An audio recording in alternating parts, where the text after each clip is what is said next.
We are told Vastu Shastra has come with Vedic sciences, inverted quotes, and this has come to India after the Aryans have invaded India or migrated to India, whatever, 1500 BC. And Dholavira is clearly something pre-Vedic, but then we are seeing elements of Vastu Shastra over here.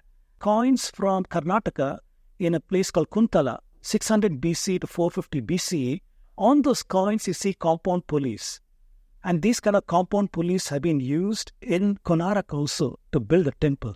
But we are told compound pulleys were an invention of Archimedes. Very first evidence comes to Rig Veda itself. If we ask, did India have a maritime culture? Yeah. We see that there have been a lot of merchant guilds in ancient India. The first thing that we find evidence is there, at least from Surya Siddhanta. It tells you how many revolutions of the heavenly bodies in one Chaturyuga.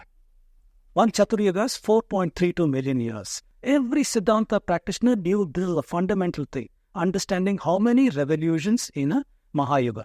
What you should understand when looking at this is enormous intellectual tradition was there, at least for the time of Aryabhatta, at least for the time of Surya Siddhanta.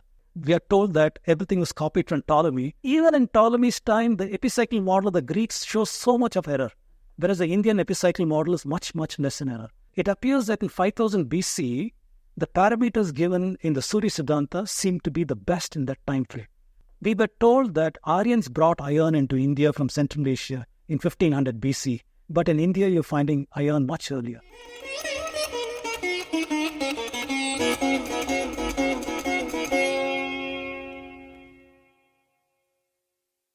So why did I even select this subject? I've been coming to Sangam talks for several years now and talking on a variety of subjects. We started with a very kind of narrative that goes against everything, the textbooks and other such things, where we talk about the antiquity of the Indian civilization. These are the kind of things you're not going to find anywhere, especially not in Wikipedia, thanks to what Nupurji just talked about. You're not going to find any of those kind of places. But I embarked on an evidence-based narrative because I said the only credibility I have to talk in this area is I'm an engineer scientist. And so therefore I need to be in this way of looking at things. Where is the evidence for any assertion? So I moved the dialogue away from the opinion of some heavyweight in social or liberal sciences on to those of scientific papers and so on and so forth. So the dialogue was moved such that if you want to battle with me, you're going to battle the papers I'm quoting. I'm quoting a bunch of published papers over there. You tell me if you have a problem with the data, with the methods, with the claims, and so on, and we'll have a discussion on that. So I moved the discussion away from an opinion that some heavyweight over here has given his opinion on what Indian civilization is and so on to an evidence-based narrative.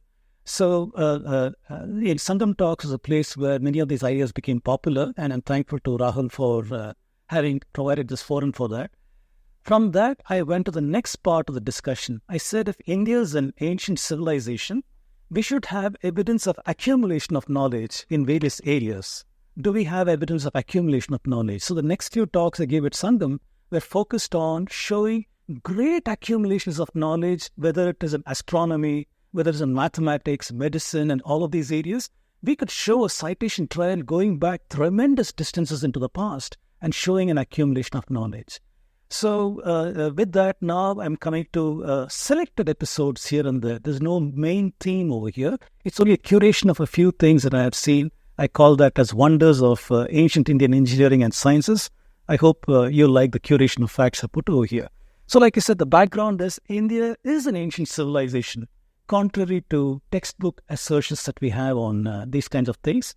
And a multidisciplinary, evidence-based approach that shows deep antiquity of the Bharatiya civilization, contrary to whatever we learn in textbooks and NCERT and other such places.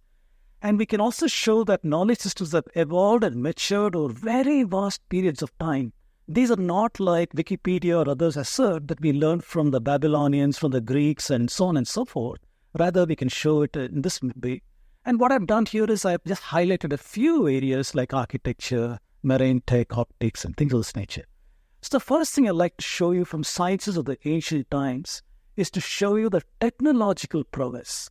Technology comes when we have a good understanding of the sciences, a good understanding of mathematics, and an application has taken place, right?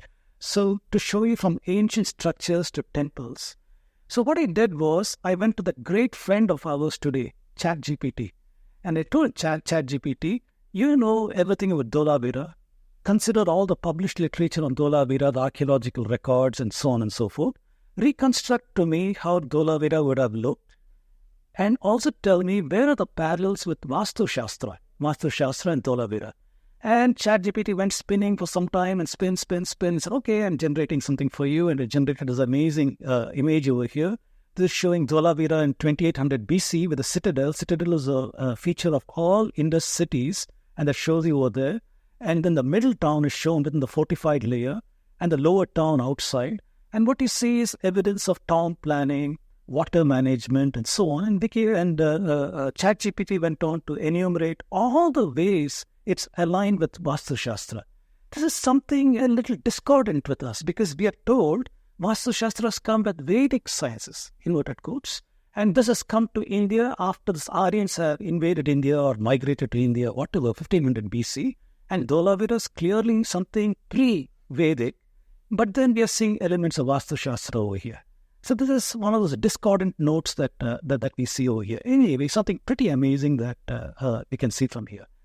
Then if you look at other Indus cities, again we see similar kinds of layouts. Whether you're seeing Mohenjo-daro or in Harappa, we are seeing that the citadel is always the higher ground, the western side. Lower town is always in the eastern side. And there are some principles they are following. And this is there throughout the Indus cities. Wherever you go, the similar kind of town planning appears to be there. And moving forward, and some beautiful images over here. Many of you might recognize this. This is from Gujarat, Rani Ki Vav. Amazing structure. When you look at this, built in 1050 current era, look at the symmetry over there. Look at the symmetry and look at the way it's constructed. This is truly the mind of an engineer at work over here. Engineers have got this compulsive disorder to put things in order and symmetry and things like that. Best way to annoy an engineer is to disturb the symmetry. So anyway, you see amazing structures at work and so on over here. And I hope several of you have seen Brihadishwara. If you have not seen the Brihadishwara temple in Thanjavur, it should be on your bucket list. This is something you have to see to understand what India was capable of. Unfortunately, in the north, you don't have examples of this thanks to the Islamic depredations. But in the south, thanks to Vijayanagar, we have got many, many Hindu artifacts surviving, and this is a major artifact that should be seen. One more of those instances, looking at Ellora in Maharashtra, going to 760 current era, a complete structure hewn out of a mountainside, completely done out of a mountainside. Imagine the architect at work over here. You have one try to get it right. There's no chance of error or losing out over here. And there's one more view of Ellora. You can see how magnificent this structure is over here. And we're talking about 760 current era. This is from Halebid in Karnataka, going to 1160 current era.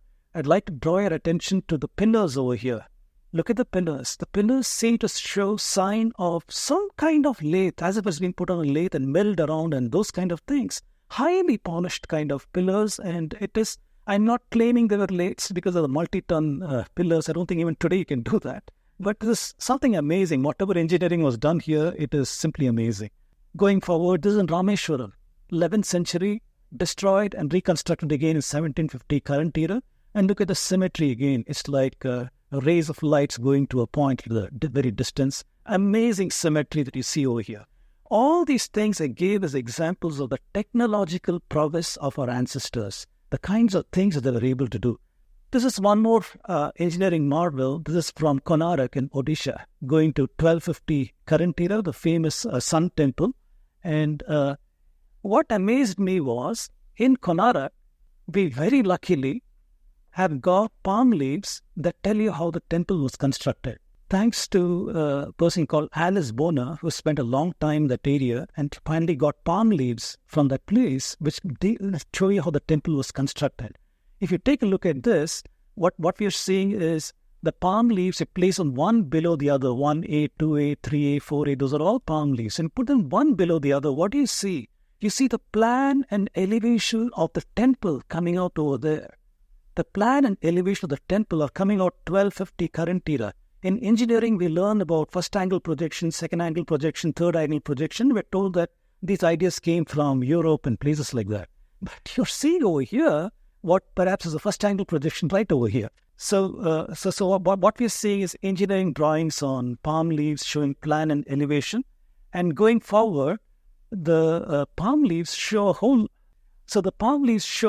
lot of things. For example, the diagrams the architect has left. I can't point this laser pointer over there, but in the upper left, you see the diagram of the artist or the architect is conceptualizing what this work should be. On the right side is a completed structure. The photographs is a completed structure.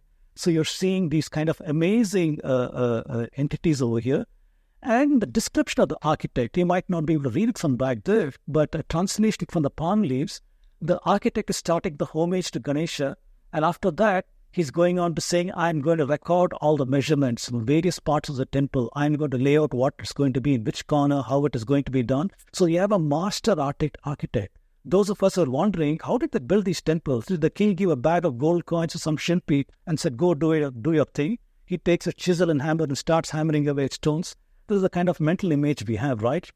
But we know it's not possible. These kind of structures I showed you required enormous planning in an era when we didn't have CAD, CAM and things like that software to help us to do these things. And so he's laid out the complete structure on how to do it. And moving forward, you see, he's laid out in complete work orders who's got to do what kind of activity, how much money should be paid. And the last line, which you can't read, he's saying to the inspector, so much of money should be paid. They even have a quality inspector who will take care to see whether things are going in accordance or not, a QA. Quality assurance. That also has been considered in this kind of an engineering planning. And this blew me away. There's also pictures over there that show how the temple was built. What you see in the structures is pulleys. You have many, many pulleys that are shown over there. And you see elephants over here lifting these heavy structures up and so on. So it's pulleys and elephant power. And amazingly, the pulleys seem to indicate something called compound pulleys. Those of you who are mechanical engineers will understand that pulleys in a certain kind of configuration, like the picture in the middle that shows, that confers to you a mechanical advantage. If you have a very heavy weight, if you process it through a couple of pulleys and so on, you can extend a lesser effort and you'll be able to lift it. And as evidence of that, I've also shown coins from Karnataka in a place called Kuntala, 600 BC to 450 BCE. On those coins, you see compound pulleys. And these kind of compound pulleys have been used in Konark also to build a temple. But we are told compound pulleys were an invention of Archimedes. Archimedes is the one who invented them in 150 BCE and so on. But in India, we're seeing evidence of this coming from 600 BCE itself. We're seeing this kind of thing. So those of us who wonder, how did they lift these heavy stone structures onto these temples? Maybe this is one clue to us how these things came about. So that was one fascinating fact of technology in India, the kind of buildings we have, the kind of techniques they use, we can infer from that.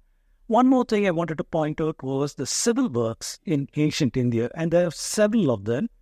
And I'd like to point out to you this amazing southern Indian river called Kaveri, the bone of contention between Karnataka and Tamil Nadu to share the waters, right? So Kaveri has its source in Talakaveri in Karnataka. It flows along happily, going from Karnataka, crosses over into Tamil Nadu, dammed at Mettur, and goes on. And it meets a place near Kumbakonam called Grand Anicut, is the sea here. And the delta, it goes and joins the Bay of Bengal. So this is this beautiful river, Kaveri. And it might amaze you to know that about 2,000 years ago, this king, Karikala Chola, he built a dam. The world's first dam was built across the Kaveri so that you can irrigate more fields over there and so on. So this is done, it's called the Kallanai Dam, which you can observe even today. And Nilakanta Shastri has put his date to 190 current era, but we have no way of verifying if that's a correct date or is much more earlier than that. I've gone conservatively with 190 current era. And this is the view of the dam as it is today. The lower layers are what was done during the Chola times. The rocks that you see, 2-3 layers of rocks. This was laid in the Chola times to change the course of the river to assist in irrigation and so on. The upper weirs that you see, that is done in British times, and the newer layers are over there. So the Kallanai itself is a massive dam, 329 meters long, and 20 meters wide across the main stream of the Kaveri. This engineering work was undertaken, like I said, 2,000 years ago.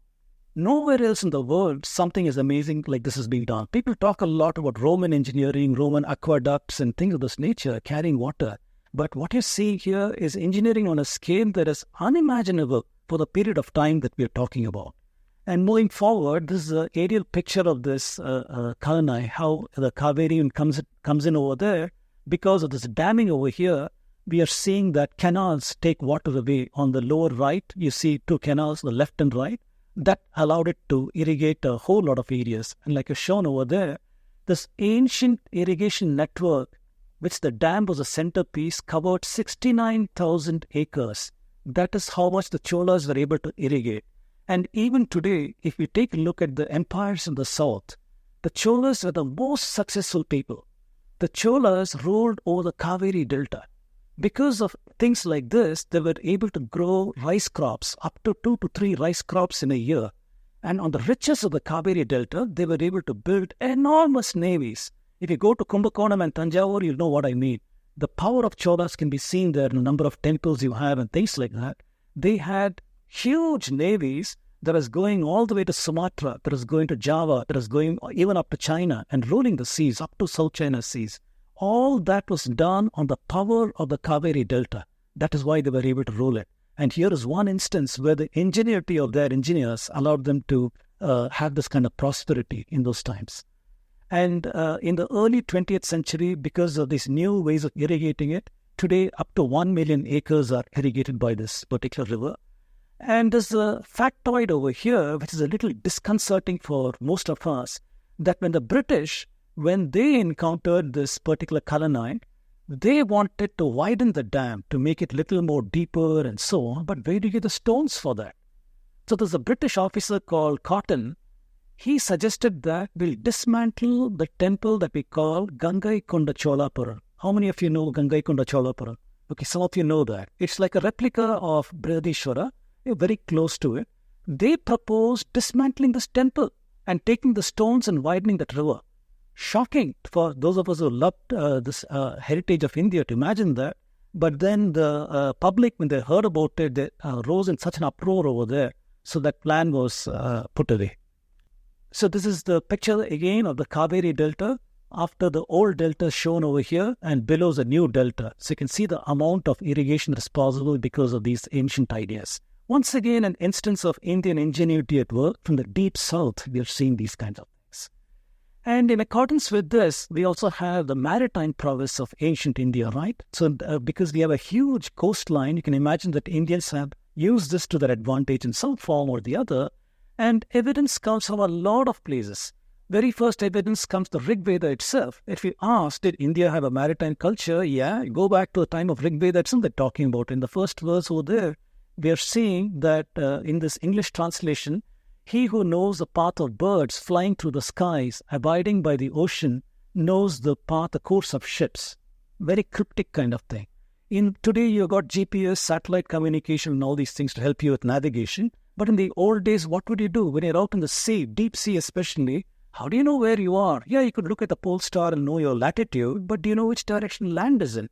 So the method in those days was they carried birds with them, birds in cages. When they suspect they're close to the shore, they'll release one of the birds, and the bird will fly towards land by instinct and say, okay, land is there, let's go that side. So that's the way they did navigation. And Rig Veda is calling out that particular verse, that if you know the path of birds, then you know how to navigate the seas.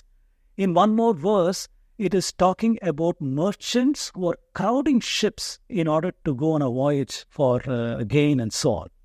In other words, at the time when this verse is written, we already had merchant classes who had their own ships and they were doing trade with other civilizations or other places on ships. And the Rig Vedic verse in the middle is talking about that. The third Rig Vedic verse is even more intriguing. It is giving us a hint about the size of the boats itself, the ships I should say. It says Ashwini had rescued a shipwrecked sailor and taken him to his father's house, and it is making a reference to 100-oared ship. You know, the oars they use for sailing, there are 100 oars, which means 100 people were rowing that particular ship.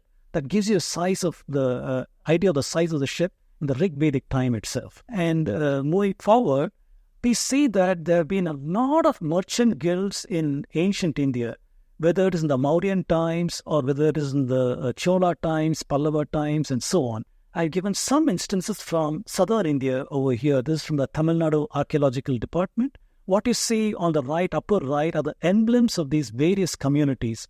I have highlighted some of the community names over there.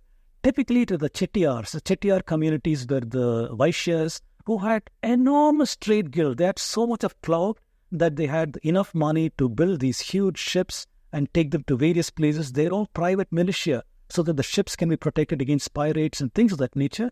And they were operating these in the Bay of Bengal, Indian Ocean, all the way to South China Seas. There was a power vacuum there because the Chinese did not have a fleet of their own. Until 1400s, we don't see evidence of the Chinese fleet, and Ming Dynasty came about. So prior to that, it's the Cholas who were in this entire area, ruling this area. So that evidence has come out in this. And a French guy called Solvin, he came to India, and in those days, no photographs, right? So these are people who are artists who are going around sketching what they saw in India. So he sketched the various ships and boats that he found in Bengal, at least, in that time frame. And he's given these beautiful pictures over here. You can see some of these are pleasure boats with a house in the center. Some of them are double mast. You see the one on the right, there are two masts over there with sails and so on. And moving forward, you can see several people rowing this ship on this side. And on the right side, you see triple mast, three masts. This kind of shipbuilding was not known in the Europe at all, but Indians were doing this kind of ships to navigate the seas. And on this side, once again, you see a selection of Indian ships with three masts and these kinds of things. And one might wonder, what happened? Where are these ships? We don't find them anymore, right? That must be in everybody's mind. If Indians had all of these things, what happened to these things? Well, there's a lot of clues on what might have happened. So we have Solvin, who wrote this French work called The Hindus, and there's a translation of that I got over here that says Hindus were at the forefront of the art of shipbuilding, and even today meaning 1799, they can teach a lesson or two to the Europeans. And the British were very apt at learning the arts, learned a lot of things about shipbuilding from the Hindus. There's a very good blend of beauty and utility in the Indian ships. They're examples of Indian handicrafts and their patience. And one more person, Dr. Taylor, is quoting, when Indian ships laden with Indian goods reached the port of London, clearly there was an Indian ship who went all the way to London, and this man is quoting there. It created such a panic among the British traders as would not have been created, but they had seen the enemy fleet of ships on the River Thames ready for attack. So basically he's saying that if Indians were to come to London and see the way the people lived in that time frame, which is very primitive in that particular time frame, they were afraid Indians will lose respect for the British. So they wanted to prevent Indians from coming to that area itself. That is what is coming out over here.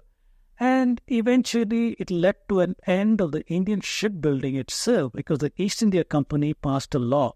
Any zamindar building a ship or a boat would lose an entire village. The zamindars were in charge of villages, right? They would lose that particular one. Any carpenter or blacksmith working for such a zamindar will be imprisoned and whiplashed and so on. And we have seen that side I've quoted from which document this man has pulled these things out. And clearly we're seeing the British records that they killed the Indian shipbuilding industry with their policies.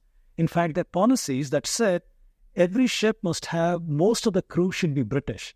That itself killed the Chettiar network, right? They could not have the British complement, and they were all Indians doing these kind of things. So they broke the backbone of Indian trade and shipping with the policies they did. And unfortunately, today we have become a museum piece. This man, his name is, I think, Manikaffan, I could be mistaken, but he was awarded in the Republic Day Awards in 2021. He was given an award, and the reason is, he's from Lakshadweep.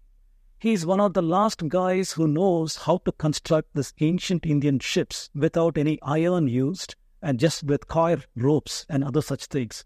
He was commissioned by an Irish adventurer, like I shown there, to build this ship that was there in the Indo-Roman trade times, for example, going all the way from Dubai to India and so on and so forth. So he built one such ship and he was awarded for that. So in a sense, he's maintaining that knowledge still. Yes, the last, his name is given, Ali Manik Fan. 82 years from Meenakoi Island, Lakshadweep. So we have basically become museum pieces. That whole technology is gone right now. But to give an idea of some of the wonders of Indian engineering, we had all of these things, but these things have been destroyed. Then coming out to the sciences of the ancient times, mathematics. This is the enabler of science and technology, right? What's an engineer without a decent understanding of mathematics? If you don't know math, you can't describe what's going on, forget it. You're just tinkering around, hoping something will work. So we see in the history of mathematics in India, there is an applied math process. Indians observed some phenomena in nature or some abstract idea that was out there, and with those observations and measurements of the process, they would either have an understanding of the physical relationships in which they build a mathematical model based on physical relationships, or some empirical understanding of what's going on, where they have some model with mathematics, things like epicycles. I'll show you those kind of things. Eventually, they'll use some processes of building a model with the observations. Going on to once you start using it for predictions, you have to do some refinements, you have to do some approximations, parameter estimation. Once you're sufficiently happy, then you can use that model for some prediction and tracking. Over a vast period of time, once again, it's got to be refined and so on. So what we're seeing in the history of Indian mathematical methods is identification of a phenomena, modeling its behavior, measuring it, refining the model, approximation of the process, estimation of parameters, tracking and prediction. I have deliberately used language that engineers use today to show you that all of this is present in the ancient Indian works if you were to follow the kind of methods that they have been using. And moving forward, we see once again an application-driven historical growth of mathematics. Initially starting with enumeration, counting of objects. You can go to Rig Veda itself. Rig Veda itself is talking about numbers. It's talking about addition, subtraction, division, multiplication, place value. It is talking about powers of 10. 10 power 1, 2, 3, 4, 5, 6, 7, 8, and all these kind of things. Then Rig Veda itself. It's also part of the Vedanga Jyotisha. The mathematics used for architecture, things like geometry, right angle triangle, circle, pi, square root. Examples are Baudhayana Sulba Sutra, Katyayana Sulba Sutra, Manava Sulba Sutra. All of these things have to deal with this kind of architecture. The mathematics of commerce, whether we're talking about arithmetic, algebra, solving equations, examples are there in Arthashastra, Bakshali Manuscript of 220 current era, and so on. The mathematics of modeling, if you're modeling the skies, for example, right, celestial body movements, we are seeing trigonometry, spherical geometry, approximation, solving equations. Examples are Surya Siddhanta, Aryabhatiya, and so on. Very advanced modeling, things like function approximation, properties, polynomial series, infinite series, solution of equations, algebraic geometry, calculus, combinatorics, discrete math. All of these things, evidence is there in a whole host of works, whether it's by Pingala, whether it is by Madhava, the Yukti Bhasha, whether it is Ramanujan. We are seeing a whole lot of ideas. What does that tell you? It tells us that whether we go to Rigvedic times or come to Ramanujan who lived closer to our times, we are seeing a connected tradition of mathematics, right? Over a vast period of time, our ancestors have developed so many different techniques with clear application in different areas. This is what we see. And if we go looking for archaeological evidence of the use of mathematics, we don't have to go very far. Life in Harappa was pretty standardized, right? They had standard weights. Wherever you go, these weights are pretty standard. Bricks, always 4:2:1 ratio. Whether you go to Mohenjo-daro or Dholavira, everywhere we see the same thing. The layout of towns, very geometric layout of towns. We are clearly seeing the evidence of mathematics at work here. Again, what's an engineer without a scale, right? We got to have our scale to measure and things like that. And we are saying this is a civilization that had, for example, the Mohenjo-daro scale that is shown there, Lothal ivory scale, Kalibangan terracotta scale. These are not scales in inches and centimeters like you have today, but they had a different measure in those days, and this is the kind of scales that were used over there.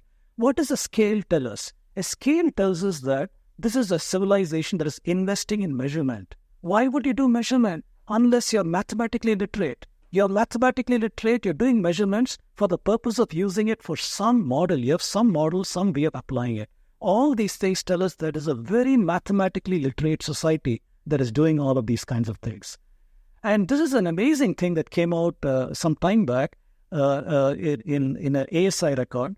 It is showing a pattern on the floor in an excavation in Kalibangan. Kalibangan is put to 2600 BC to 1900 BC. When I saw this pattern, I said, I've seen this before. I've seen this somewhere. It turned out to be in a mathematical handbook. And what is shown at the top over there, the curve described by a point P and a circle of radius as it rolls on the inside of the circle, different radiuses. That's what that pattern is. But there is a simpler explanation for that. Bodhayana has talked about it. Bodhayana is saying, how do we construct a square using circles? That is then Bodhayana Silva Sutra.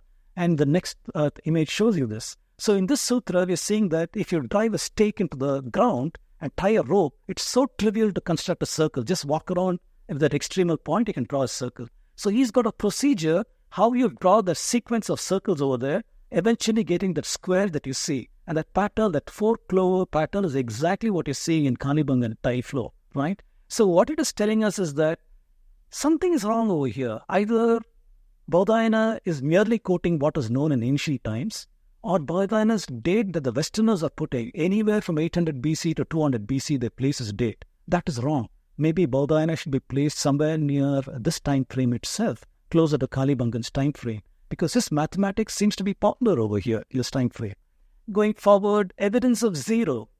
So different cultures had different ways of dealing with zero. This Babylonians, for example, just had a blank space. That blank space gives so much of agony to people who are trying to decode that. I mean, do you use it as a zero or what is it and so on?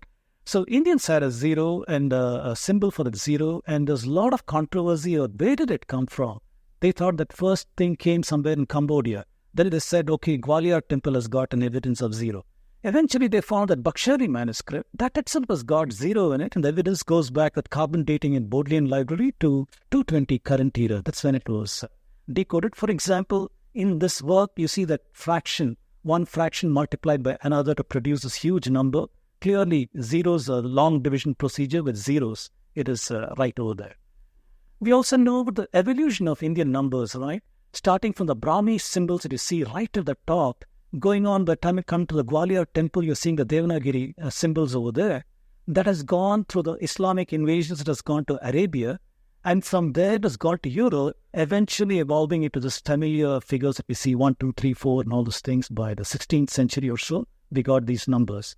So we also know that this is spread by the Arabs to Europe.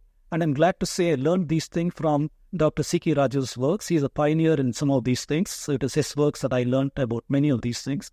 And we also know that in this time frame, although there were some Europeans who had learned Indian mathematics, people like Fibonacci and several others, Isidoris of Deville, and there's a pope called Sylvester, they all had learned about Indian numbers, but they lived in an era when the printing press was not yet developed by Gutenberg, right? So their impact was very localized. They could not do that. It required this man at the top, the German called Adam Ries. In 1522, he wrote a work that showed how to use Indian numbers for computation. How he showed to his fellow computers, people who work with numbers, instead of using Latin numerals to do calculation, if you use Indian numbers, it is so much more easier. This work was printed in the printing press. Overnight, it became a sensation in Europe. Overnight, Europe discarded all the Latin numerals and started using the Indian numerals and place value and things like that from 1522 onwards. And some greats, we know about Brahmagupta, for example, lived in that time frame. And clearly, many of our greats, they have a citation trail. He's referred to works of Aryabhatta, Latadeva, Varamira, and others because he's criticizing them also, some of the methods. So the citation tells us that he did not work in a vacuum. He's worked with the works of his predecessors. He wrote his Brahmasputra Siddhanta, transmitted by Arabs, obviously. And we got the solution of linear, quadratic equations, and so on, rules for zero operation, positive, negative numbers, interpolation, trigonometric tables, and the so-called Pell's equation. He had the general solution, particular solution, which even in Europe, for hundreds of years, their experts, Euler and others, they had no clue how to solve it. But 1,000 years earlier, he had given the general solution to these integral equations. Very, very difficult to solve there. Bhaskara I, who wrote a Bhashya on Aryabhatya. Aryabhatya wrote such terse works that's very difficult to understand what he did. It required a Bhashya by Bhaskara I to explain what is it Acharya may. And that's how we know about many of those methods. He had that analytical formula for the sine. Bhaskara II who wrote Siddhanta Shiromani. In his works, we are seeing the elements of differential calculus, so important for engineering today. We are seeing evidence of that with application to astronomy, for example, the greatest radius and things of that nature. And is given, for example, this differential of sine y dy equal to cos y. Things of that nature we see in his work. At highest point, instantaneous speed is 0. What we do use in calculus of variations. Madhava of Sangama Grama, all those infinite series that you see over there are attributed to him. All of those things that you see, that is an intellectual advancement of the Indians who were trying to predict the skies. We'll talk about that a little later. That they were in a quest to understand how can I predict the celestial bodies. Started with a linear prediction of motion, went on to a curved understanding of the space with analytical approximations.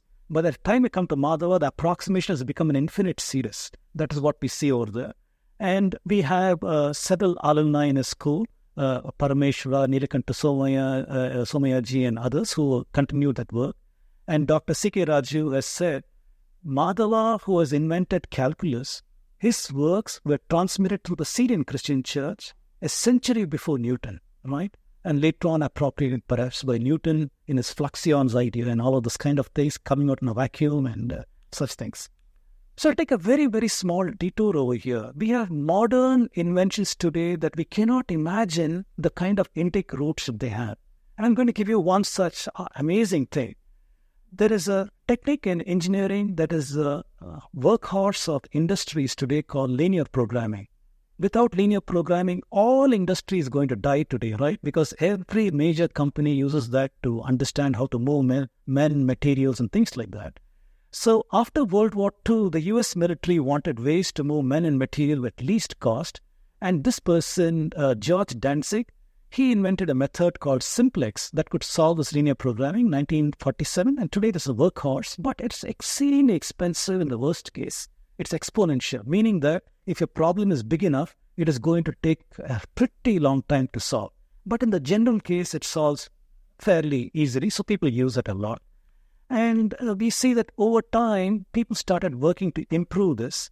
And the first person was this person called Khachiyan. Khachiyan was a Soviet mathematician who said, instead of using the simplex method, which goes in vertex to vertex to solve it, why don't we instead use something called an ellipsoid method to solve it? And why it is important is because in theoretical computer science, it is something called polynomial time. But the polynomial is very high degree polynomial, very expensive to solve it. The person on the right, Narendra Karmarkar, he was employed by Bell Labs at the time, AT&T Bell Labs. And I think 1984, he came out with a method that he called a projection algorithm, which is an interior point algorithm. And this turned out to be pretty fast, much, much faster than all the other algorithms. And in the world where Gaga, there were world headlines at that time in all the newspapers saying there's a breakthrough in this algorithm. And AT&T tried to sell this and make a ton of money and all those kind of things. Would it surprise you if I said the roots of linear programming can be found in the Bakshali Manuscript? You'll be shocked. Bakshali Manuscript, like carbon dated to 230 current era, it was written by a Pandit. In the opening lines, he says he did not invent anything there. He said, I merely have catalogued all the methods known to me because he was commissioned by a Vaishya to teach his son mathematical methods. In those days, we don't know mathematics. How can you do any commerce? You'll be cheated, right? In the Indo-Roman trade route, you'll be cheated right out there if you don't know math. For example, if the Chinese gives you a gold coin and the Greeks give you another gold coin, if you don't know the relative weights and the ratios, you won't know what is the value of that gold coin, right? So you must know mathematics, ratios, all these kind of things. So over there's an example. I'm not going to bore you to death by reading all those things. But there's a problem mentioned over there at the top. One person possesses 7 of one kind of horse, 9 of another kind of horse, another has 10 camels. Each one gives 2 animals, 1 each to the others. Then they're all equally well off. Find the price of each animal, total value that they possess. You can write it in a set of equations that turns out to be the template for linear programming. So you can show the roots of linear programming are anticipated by the kind of works that our ancestors were trying to talk about. So I'm going to another area here now. When you talk about sciences, medical wonders, once again, I'm curating just a few things. This is not something that's exhaustive. Dental works. Would it amaze you to know that in Megar, we have uncovered artifacts 9,000 years ago in Megar, they were drilling into dental tissue. They had drills made out of flint and maybe a rope-based flint or whatever. They drilled into rotting dental tissue, removed the rot, and these things have healed. Today with X-rays and other such things, we can detect that, clearly showing the kind of medical practice Indians seem to have had in a very, very ancient period of time, right? Typically, we are told 9,000 years ago, we are just a Neolithic revolution, just becoming farmers, just getting settled. But you're seeing advanced methods like this already in that particular time frame. And we also see this curious phenomena where skulls have got evidence on drilling of holes in them. This is called this trepanation. It's not only in Harappa, even other places in the world we find it, but in Megar, Harappa, and other places we have found this from cemetery hedge culture in 2300 BC. And if you look at the skull, the bones show signs of healing. Wherever you cut it, it has become smoothened, showing that the bones have grown in that area. That person did not die after that procedure. So people even today wonder, why were Indians doing this? What was the significance of doing this? Some people have speculated that maybe the diet included pork. Pork that is contaminated with tapeworm, for example. In the life cycle of tapeworm, it also involves a human brain. So maybe this is done to let a finger go in or something and remove a tapeworm from the brain. I don't know, but people have speculated that's the reason for these kind of things. But clearly we are seeing some kind of, if I hesitate to call it brain surgery, but I think that's what it is. Some kind of a skull surgery is going on over here in Megar. Evidence of a prosthetic eye. This is admittedly near Balochistan. Balochistan is part of the Indus civilization. Burnt city I've shown is in Iran, but it is in cultural proximity with Indus Valley. Cultural proximity because the artifacts found in that grave are similar to what you find in the Indus civilization. So it's in cultural proximity. And this particular skeleton was seen having a bitumen eye, a prosthetic eye. And so clearly these are some medical processes that people were concerned with, even for cosmetic purposes and such things. Surgical instruments. So these are surgical instruments that were excavated near Takshila in Pakistan today. And these are in a museum in Pakistan, in Takshila Museum over there. And these are exactly the kind of instruments described by Sushruta. In Sushruta Samhita, we are seeing 121 surgical instruments referenced there. And this hoard of instruments was obtained in that area. And many of these things have got described by Sushruta for the kind of medical processes. If you imagine what would have required surgery other than the often quoted plastic surgery, what else would have required surgery? Gynecology, childbirth. Many complications could have occurred, and maybe the reasons to remove the fetus and things of that nature. So we are seeing many of those instruments are defined for those kinds of activities. Everybody knows this thanks to WhatsApp, right? So we have rhinoplasty that Indians are following, and the procedure was very interesting. So if people lost a nose thanks to punishment or war or whatever, the way the nose is fashioned according to Sushruta was you cut a flap on the forehead, the skin of the forehead, you cut a flap, not fully, so that the blood vessels are retained at the tip of the nose. You let that flap fall down, twist it around, fashion a bridge, and then let some herbs heal your nose. Eventually, you'll have an artificial nose. If you look at his forehead, you see signs of that skin, the scarring of that skin that has been cut to make that happen. So this is a rhinoplasty that was prescribed by Sushruta for these kinds of things. One more amazing advance that Indians had, we have evidence of inoculation. If you think that inoculation came from Edward Jenner, you must have a second thought coming, because Indians have already practicing this for smallpox, for cholera, and all these kind of things. Descriptions are there. Thanks to the British who recorded this, and no thanks to them because they killed it also, this practice. You're seeing this. This is a work in 1767. This man is saying inoculation is performed in Hindustan by a tribe of Brahmins. They divide themselves into small parties of 3 or 4 and plan their traveling circuits in such a way to arrive at places of their destination some weeks before the return of the disease. In India, waterborne diseases come at monsoon times. So before the monsoon times, these groups of people have prepared all the necessary medical processes, planned who's going where, and do this kind of thing. In other words, there's an understanding of community health. There's an understanding that it's not just one person who needs to be vaccinated, but everybody needs to be inoculated. And that is the activity that you see. There's many more records of this. By the way, By 1865, the British banned this practice because they had their own medication coming out. Edward Jenner had already come on the scene, and several other things were done. So they banned the practice of Indian inoculation. That's why today no Vaidya you'll find anywhere in India who knows how to do this. At one time it was widespread. Throughout India it was widespread. People are doing this. Amazingly, when I gave a talk in USA some time back on this, a gentleman stopped me and said, "Do you know this practice is still there?" I said, "What? Tell me, I want to know about this." And he said, "Well, this practice is not on humans, but it is practiced on animals." In Andhra Pradesh, and there are some places where they maintain this pox from infected cows, and they use this process to inject their fresh cows so the cows will not fall ill.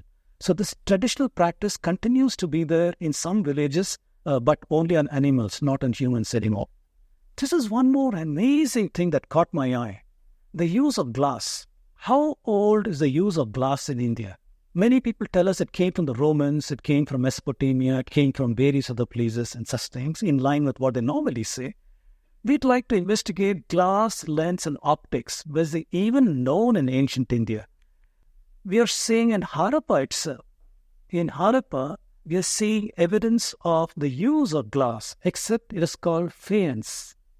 That means they have a ceramic object on which there's a coating of glass. There's a coating of glass with some material they've used. The material could be either silica or crushed quartz. They crush the quartz and fire it in a kiln, right? By doing that, there's a coating, a glassy coating that is given. It is glass, but it was used for these purposes. On the left side is a monkey that is with a glass.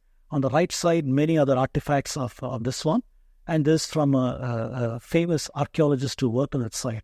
So from 3300 BC onwards, we have evidence of glazed ceramics from clay or quartz, but clearly it is glass. And if you take a look at the literary evidence in Hindu works, we are seeing glass used most of the places. For example, in this work, Ancient Glass and India by Sen and Mamata, we are seeing that in Sanskrit, so there are words for glass. In Yajurveda, it is mentioned as one of the articles on which ornaments for ladies are made by stringing beads with gold thread. And you also see Shatapatha Brahmana. It is mentioned over there, meaning glass beads to decorate the horses, for example, Ashwamedha sacrifice. Taittiriya Brahmana, that is also talking about glass beads of different colors and so on. Don't worry about the dates. The dates are all nonsense. Many of our own historians have been seduced by this Aryan invasion migration nonsense. And all these dates are subject to those kind of ideas. We can show through the astronomy contained in Shatapatha Brahmana that it should be placed in a much earlier time period.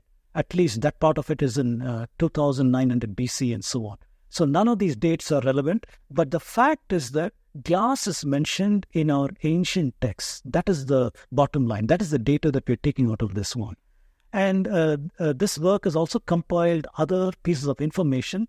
In the Ramayana, for example, glassmakers, they are also part of the citizens of Ayodhya who are following Bharata when he goes out to persuade Rama to come back. Mahabharata is also referring to glass. Charaka Samhita and Sushruta Samhita, they are saying you should use glass vessels for preserving medicines, and it's all recommended for serving foods, glass vessels, and so on. And it's also said that glass is a better substitute for surgical instruments instead of using copper and bronze to use glass instruments. And there's a difference between different kinds of glass, whether it's making out of silica or whether you're making out of quartz and so on. So clear evidence is there that Indians had glass. Now, I ask a question. If you have glass beads in your culture, somebody is making glass beads, how difficult is it for some inquisitive youngster to go to all the discards of the beads that are discarded, pick up a bead that's got a convex structure or something like that and say, hey, I can see the sun's rays in my hand if I shine it through this. And how difficult is it to see it magnifies? How difficult is it to take two beads and place them one below the other and saying, hey, I can see objects much closer? Right?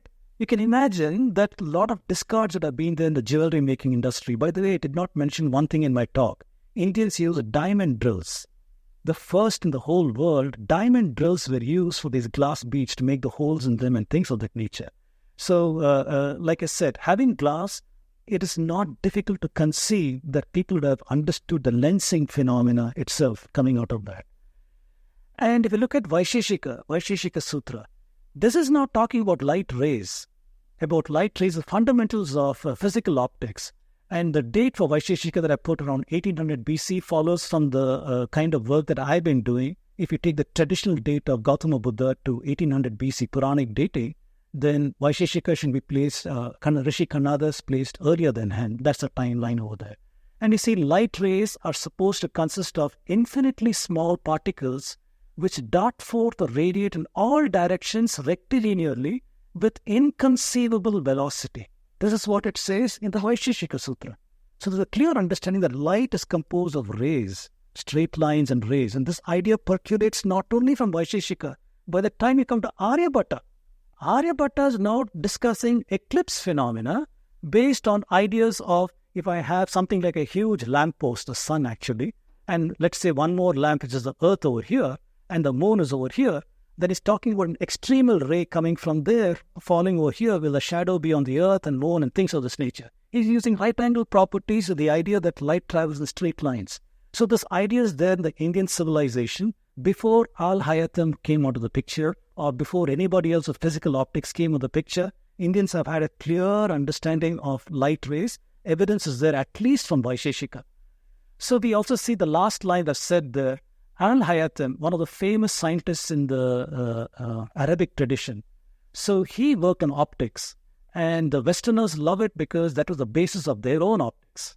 So we know that Arabs are schooled on Indian texts on mathematics, sciences, astronomy, medicine through translations of Sanskrit works from 711 current era onwards. And his work was used later by Western scientists in optics. And this is a map that shows where are the archaeological sites where glass has been found, and we can see all over India in a very early period of time. This is not talking about later periods, a very early period of time. We are seeing ancient sites all over India, including in the south. You see in Pudukkey. Pudukkey is where Arikamedu is, where they made glass beads and so on. There is documented use of lens and spectacles. Many of you may be shocked by this, but Adi Shankara uses the metaphor of a lens where he's discussing Advaita. He's using that particular, I put that quotation over here from the work that is shown on the right, highlighted work. He's saying, just as all objects that are very small appear to be large when viewed through lenses, he's using that metaphor to communicate a certain idea in Advaita, right? And so the word of lens, he's using that. And that is what caught my eye. How is that possible? So Adi Shankara, there's a dispute about his date. Did he live in 509 BC? Did he live in 728 current era? Doesn't matter. But the point is, by that period of time, this has already entered the lexicon of people as a metaphor to be used, showing a widespread understanding of the lensing phenomena. That's what we're seeing over here. And if we look at the origin of spectacles itself in India, so this is a paper by this Rishi Kumar Agarwal in 1971, British Journal of Ophthalmology. So he's saying that there's a lot of controversy. The Europeans say that spectacles was invented in Italy by some spectacle maker in 1350 current era or something like that, and it is spread all over the world and things of this nature. But he is giving evidence that in the Vijayanagar kingdom, there was this person called Vyasaraya in that time frame shown over there.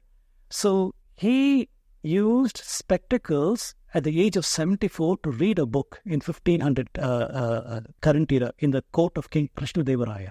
So there's clear evidence of spectacles were used in India in that time frame. Westerners promptly said that the Vijayanagar kingdom was trading with the Portuguese, and the Portuguese must have gifted them some spectacles, but they cannot rule that out, except that there is one more piece of evidence. There is this person, I can't read the name from back here, there's Devanarayanan in Sri Lanka. So in the time frame of 1344 to 1353, it is said that he was an Indian architect who was commissioned from India to build a Buddhist monument. And it has got the style of Vijayanagar art, Vijayanagar style of architecture. Therefore, they say it's come from the Hindu empire of Vijayanagar. He apparently made spectacles. And this Devanarayan, this is what the tradition says over there. So it says that even before Portuguese contact, Indians were using spectacles. This is the thing that has come out over here. And this leads us to the mystery. The mystery is that in Hampi, we have this temple engraving, which is shown on the upper left over there, where one of the figures seems to be looking through some tube. We have no idea what the tube is, but it's looking through some tube, so evocative of using a telescope for maybe looking at sight, not astronomy and things like that. And what we see is that this Arabian work, 1001 Nights, which is basically from Indian translations, this work was done in the 9th century. The princess gives the hero an ivory tube with glass at both ends, capable of seeing whatever he desired. So whatever he desires, he has to see. There's glass at both ends and he can see it. So this is clearly maybe a description of a telescope, but it has come from India because the translations are done from India over here. I already talked to you about Al-Hayatan. Now what surprised me is to read the work by Dharampal. Dharampal, in discussing technology in ancient India, he says the British records talk about this person called Pierce in the Royal Society in 1783. He's describing a book that is centuries old, saying that Jupiter is shown with 4 dancing girls. Brahaspati with 4 dancing girls. Now, if you take even a modest telescope and look at Jupiter, you'll see the 4 so-called Galilean modes, right? Io, Callisto, and all these kind of things. You're going to see that. But how on earth is that showing the same thing over here? Saturn is shown as 6 arms and shadows, implying the arms are movable. 7th arm of Saturn holds a crown and 4 parts, showing the 4 concentric rings. This is a time when Europe didn't even know that more than 5 moons of Saturn. Additionally, that particular Brahmin had tables for 108 comets, some with straight tail, curved tail, fuzzy tail, and such things. Well, for the time of Varahamihira itself, there have been lists of comets. Some comets are visible to the eye, we can show these things. But some comets, you do need some visual aids to see that. So the amazing thing to me, I still don't know how to describe this, but it looks like all the ingredients were in place in Hampi, in Vijayanagar Kingdom, in order to make a telescope. So the evidence seems to be pointing, at least empirically, that device, that picture, that figure is holding, could be a telescope. Like I said, glass beads are no. Glass beads have got convex shape and things like nature, the ideals of a lens. Take the objective and take the eyepiece and you can see a telescoping effect with a certain focal length. It could well be that. This is an example of a Mughal era emerald lens spectacles in 1600s. Not much of a surprise, but I found this picture somewhere and I thought it's nice to add it to this. One more example where mathematics meets astronomy in India.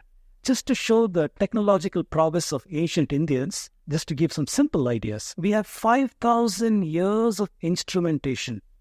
5,000 years, whether you go to Harappa and look at water clocks, or all the yantras described by Aryabhatta, Varahamihira, Brahmagupta, Bhaskara I, Lalla, Mahendra Suri coming down to Islamic times, to Jai Singh coming down to colonial times, we have got so many different yantras to measure celestial phenomena in the skies. Remember what I said? Measurement implies a model. Measurements implies mathematics. Measurement implies some kind of prediction, because a model is not something you develop for the sake of a model. You're going to use it to predict something, right? So all these things are inferred by looking at 5,000 years of history. So we'd like to dig a little deeper into this to see whether what else did Indians do with these things. So, by the way, some of the things I've shown there, water clocks are shown, that middle figure, 3 water clocks over there. On the top right is a brick platform I found in Lothal, which nobody over there has a clue what it is. But then Bhaskara the First, he's describing a circular platform with a graduated circumference. So it could have been an astronomical observation point where you reference where the stars are with respect to that.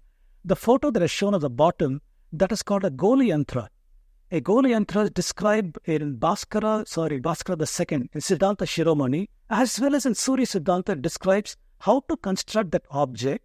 In addition, how to use that is an orifice through which you view Revati first. You find Revati, then you make the adjustments and you find out where the star is. You can read off what its coordinates are with some transformations. We had no idea about those devices till at least I saw this one. This is from a Rajasthan museum. This from Flickr, I got this photo. In Rajasthan, the Kota Palace, they kept one of these Goli Yantras. So we know how Indians use this kind of device. Vedanga Jyotisha. This is a 1400 BC text, and it could be authored by Lagada or it is quoting Lagada, one of the two things. And this has got, intriguingly, something called the rule of 3. The rule of 3 in our modern mathematics is shown on the top right over there. A by B equal to C by X. You know A, B, and C. You don't know what X is. Do cross multiplication, you get the value of X, right? Very simple high school level understanding. But then Lagada is saying, apply this rule again and again to the known result till you get the final result that you want. And to give an understanding what this is, I said, if Mars is over here today, 2 days later, Mars has moved so much. I measure the time duration and how much Mars has moved. And I want to know where Mars will be 8 days from now. So in samples of 2 days, I can say, oh, it is here now, that the next 2 days is going to be here, next 2 days, and so on. I can use this known formula, this A by B from C by X, in an iterative way, like I shown that formula over there, in order to understand where Mars is going to be. Now, the sky is not linear, the sky is curved, so my estimation could be in error. I could estimate even for a year if I want, but it will be deeply in error. But in any way you could do that. That's what you're seeing over here. And I've also shown that if you take it in our modern mathematics, at least the denominator delta t as a limit goes to 0. I know I'm talking with Professor Raju here. I'm scared to say this because I know his thoughts on this. You see the precursors to calculus itself over here that's coming in over here.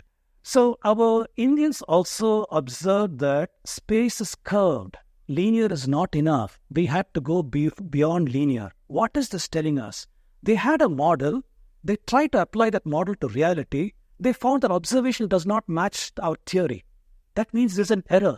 They were curious enough to understand what is the source of that error. What kind of innovation can I do to overcome that error? All this intellectual tradition we are seeing in what Indians have done in the invention of trigonometry. Now, the Westerners love to say Hipparchus is the father of trigonometry. But what we see is they had chord tables. In Ptolemy's work and others, we see chord tables. That is not trigonometry. You can relate it to trigonometry. Trigonometry is right-angle triangles. And we're seeing that with Surya Siddhanta, for example. We are seeing it in places like that. So anyway, here is an example of sine tables from Surya Siddhanta.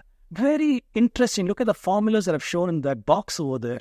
That is the way Indians were able to compute values of sine with a certain kind of resolution. They're able to compute the sine tables. Why did they compute sine tables?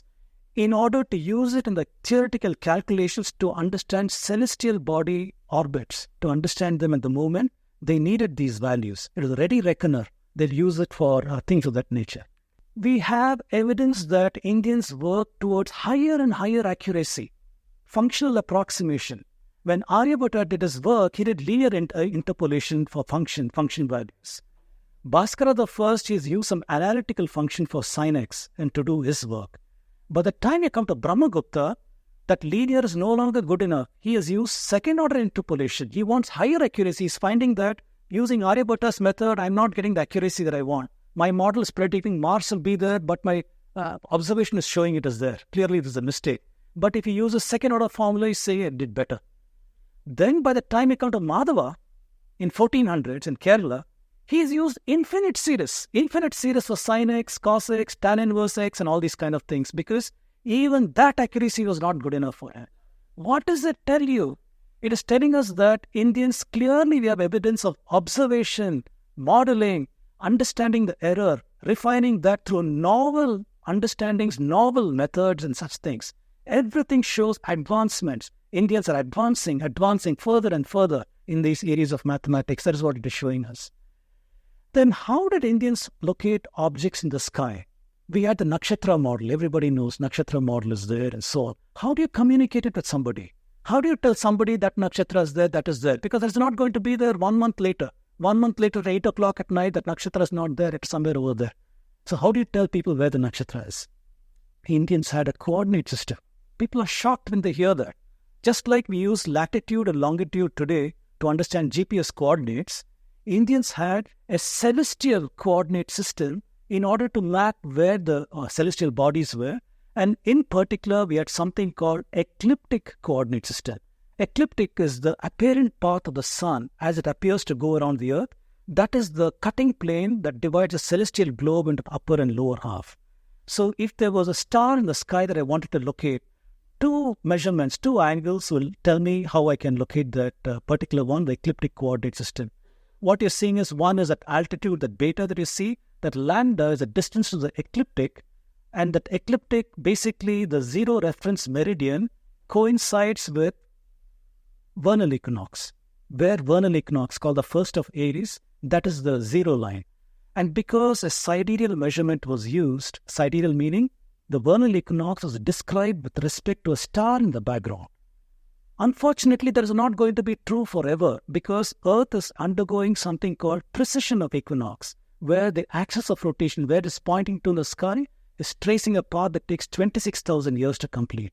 Because of that, over a 1,000-year period, things have changed significantly so much that your reference longitude is no longer correct.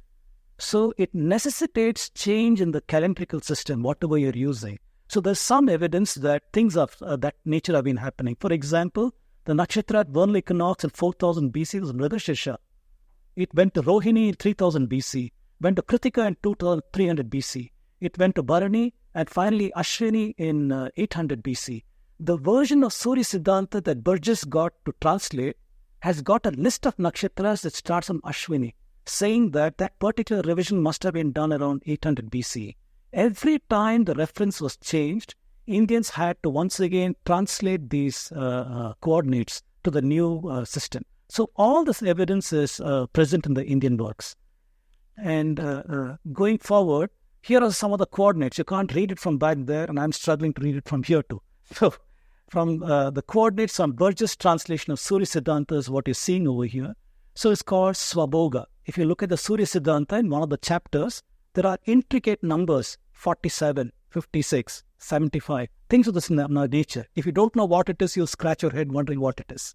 But the formula, how to use that is, you take the Swabhoga and multiply it by 10. So that number 48 multiplied by 10, you get 480.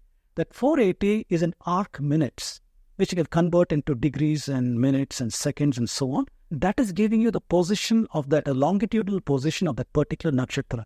Ashwini was in that particular longitude and so on.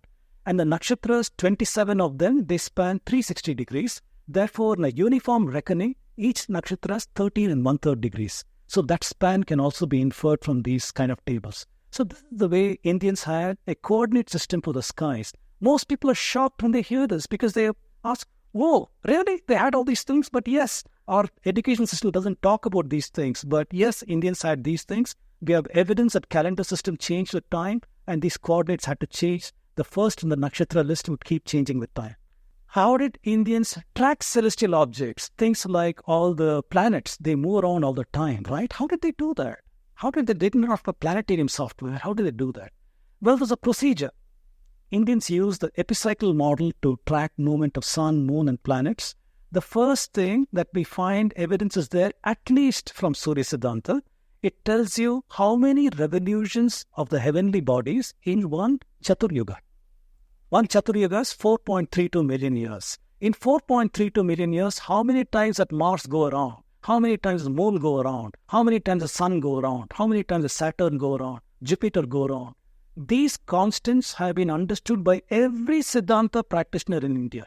They try to refine it little here and there. Every Siddhanta practitioner knew this is a fundamental thing, understanding how many revolutions in a Mahayuga. From that, we can understand what is a daily mean motion. If I know the duration of the Mahayuga is 4.32 million years, then from that I can compute if that is the number of revolutions it does, 360 degrees multiplied by that much. I can now compute every day how much does it move. How much does the moon move? Moon moves by 13 degrees, 13 1/3 degrees in the sky. Similarly, Mars moves by a certain amount. So that is a daily mean motion.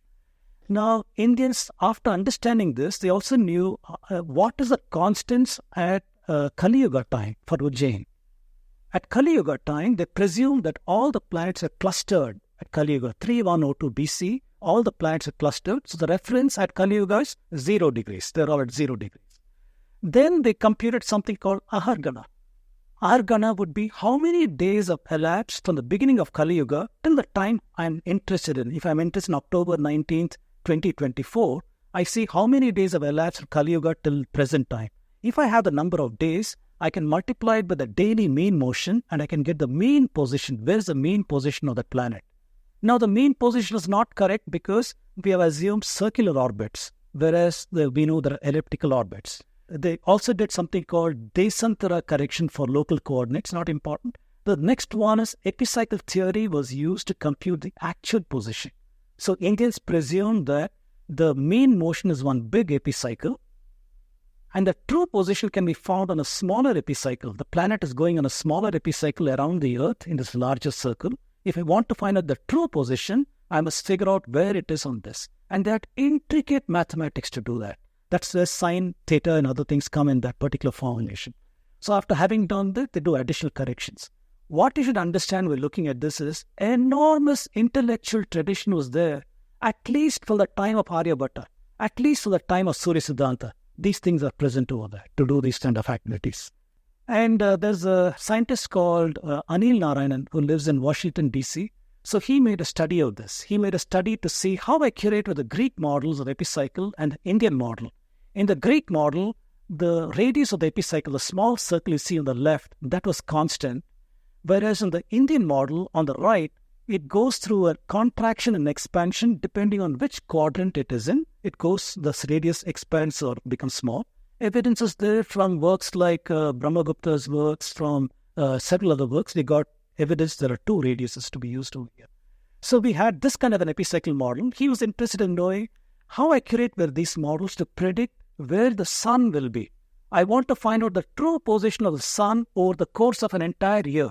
And he used the Greek model, and he used the Indian Surya Siddhanta model, and he drew the graph at the top left that you see.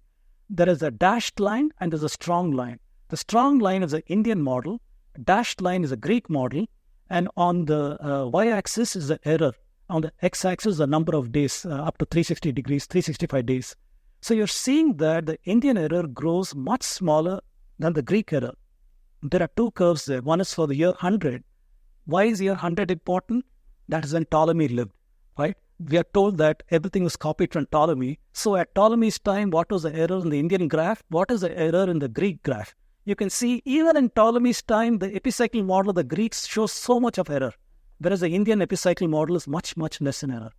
Now, what Anil Narayanan did is, he's written a program to do this. He said, I want to find out in which year is the Indian model least in error. So he kept simulating it till he went to 5000 BC, that highlighted curve. That is when that sinusoid of error is the smallest curve that you see. I don't know what to make out of it. But then it appears that in 5000 BC, the parameters given in the Surya Siddhanta seem to be the best in that time frame. This was also observed by a British colonial historian called Brennan. Brennan wrote a work called Hindu Astronomy. So if you read that, he says that the epoch of Surya Siddhanta with epicycle parameters of the sun appears to be accurate around 3500 BCE. This is what Brennan said in 1800s. Anil Narayanan simulated that, and 5000 BC the error is smallest. What do we make sense out of this? I don't know what to say, other than there's a fact. From the simulations we can see these things. So I'm come to the end of my talk over here. It is obligatory to talk about metallurgy. My apologies that I did not put Indian metallurgy over here, other than a remark that Indians are masters of metallurgy in ancient India. Evidence is there all over the place. We have the Chalcolithic era, at least from 4000 BCE, evidence of copper in India and working on copper. Then some brilliant person in India, some brilliant man, he figured out that if you add tin into copper, it becomes bronze. And the bronze civilization age was born in India around 3000 BC, and evidence is there all over Harappa for that. We have evidence of iron in India, at least from 2200 BC. Where is that evidence coming from? In Gachibowli, Hyderabad. Some years ago, there was a Professor K.P. Rao. In the University of Hyderabad campus, excavation over there, they found knives and blades and things like that. And they've done OSL dating on these kind of things and all kinds of dating. And then it comes to around 2200 BC. It is amazing because we were told that Aryans brought iron into India from Central Asia in 1500 BC. But in India, you're finding iron much earlier. It also demonstrates that Indians had technology to achieve these very high temperatures. Because if you're going to make these metals out of the ore, then you must have that kind of temperature. Copper, for example, melts at 1084 degrees centigrade, iron at 1536 degrees centigrade. Indians are capable of doing this in this time frame. And evidence of Urukku. Urukku is a name given to steel in Karnataka, in Tamil Nadu and places like that. The British call this Woods steel, very high quality steel. And the evidence is there all over the country, right? Ashokan pillars and all these things that are not rusting at all. Evidence of some very high technology at work to make these things. Also, in Chola Kingdom and other places, we see this lost wax process of making bronze works. If you've seen Nafraja statues and Panchaloha statues and things like that, they have basically come from this. So there's no doubt at all that Indians were experts in metallurgy, in various kinds of metals. There's no need for me to talk much about that. So given one sample, why do we even bother with all of these things? Because we need to understand the arc of time as it goes through technology over here, right? So sample of how theory of present-day technology arcs back in time to ancient mathematical innovations. All of us today happily use digital communications, whether it is your cell phone, Netflix streaming service, or whatever have you, we're using digital communication. Few of us understand what's under the covers, what is happening over there. Well, if you go, we have got analog and digital ICs and things that are doing their job. Let's work from the bottom. If it's an analog system, it requires to use Fourier series, Fourier transforms, fast Fourier transform, Z transform, cosine transform, all kinds of compressions and things like that. And this is the present day. Where did that come from? These kind of functional approximations came from functional approximations works by Parameshwara, Madhava, who worked on series expansion, sine, and so on in 1300s. And they themselves have relied on trigonometry and Surya Siddhanta from at least 600 BC or so. And that also could not have been possible if Brahmagupta, for example, did not show rules for negative numbers, solving linear, nonlinear equations, and so on. They themselves relied on Vedic literature for zero, place value arithmetic, shift and add, multiplication. All these things are there in the analog system. You cannot talk anything in analog electronics, if the theory part of it at least, not the technology, the theory part of it, if you don't understand all of these things. The ecosystem clearly goes back to ancient India. If you look at the digital side, a similar kind of thing. At the bottommost, we use EDA tools from Synopsys, Cadence, Mentor Graphics, and all these things to design our IC chips and such things. And we do synthesis, optimization, verification, such things. Where did they come from? You cannot do this unless you have a grammar of 0-1 operations. That comes from people like Boole, George Boole, De Morgan. They are the guys that came with rules of Boolean operations 19th century and so on. But then we also have evidence that Mary Everest Boole, who was the wife of this George Boole, she wrote a letter to Jagdish Chandra Bose, who lived in 1901, that time in India, saying that both Boole and De Morgan were greatly influenced by Colebrook's translation of Indian logic, a work on Indian logic, Nyaya Sutras, and for example, A and not A, things of that nature are there in these kind of ancient works. They were influenced by things of that nature to come up with their methodologies. And again, that same ecosystem, if you go some little further back, 10th century, you're seeing Hemachandra, who worked on combinatorics.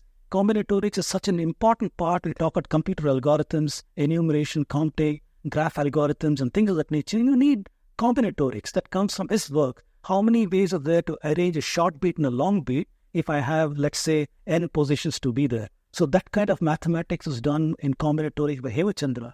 Again, going a little further back, Pingala in Chanda Shastra, you see elements of the truth table over there. Truth tables are the basis of many of our binary operations and things like that. That evidence is there in Pingala's works. If you go even further back, Nyaya Sutra and things like that, we have so many darshanas that talk about logic, right? Different kinds of logic and so on.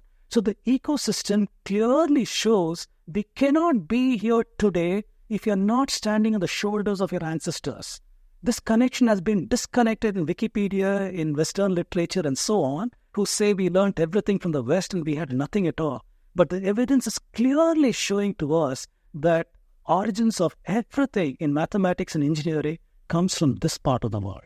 So on how ancient is the Indian civilization, I have several talks over there, Sangam talks. Please do take a look at that. Indian Civilization, Untold Story, Debunking Aryan Invasion, Who are the Indians?